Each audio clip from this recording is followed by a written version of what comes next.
Well, actually, during my studies at the time, I used to travel a lot, and whenever I would go, I would always be on a budget, or at least I would travel a lot, so I wouldn't want to spend too much money. And this would mean I would always end up in a hostel.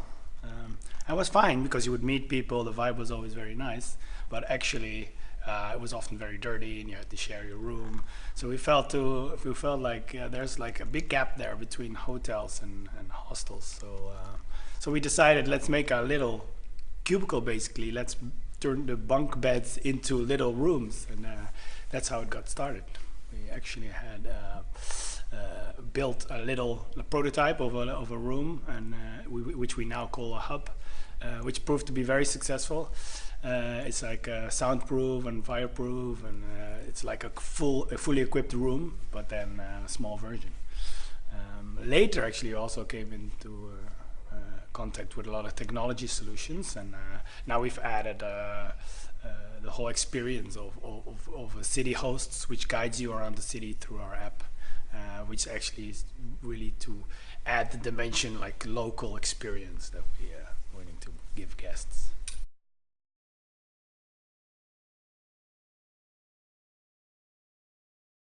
So currently we've opened 2 years ago the first location in Amsterdam.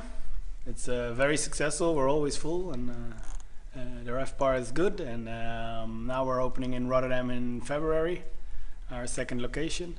We're looking all over Europe in the main tourist cities to find locations. We have two coming up in London, and one in Paris and Milan, which are still not completely settled, but it's coming on the way.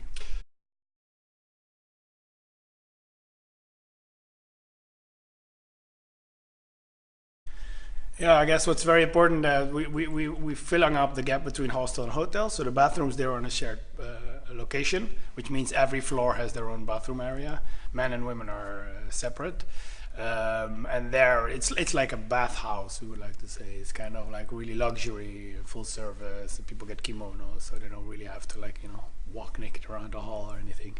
And there's a place we call the Hangout.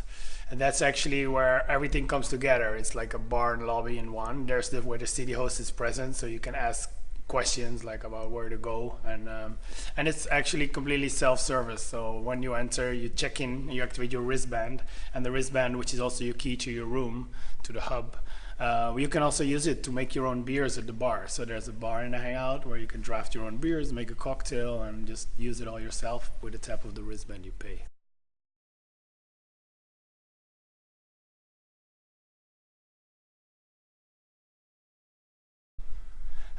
Well, of course, this part, the hotels are completely automated, so we have our staff fully available to the guests, and which means there's only one manager and one city host, which is our employees, 24 hours, so we're very lean. Another thing is that we keep the model lean in the sense of things that we offer. So we don't try to offer a lot of additional services because we feel that other people in the city give them, and this makes running the place very simple. So which means in a rollout, we can run it from a central location.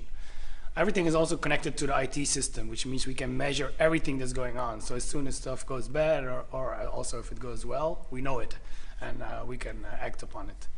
So yeah, it's lean, it's easy to manage, and of course it's a very profitable business.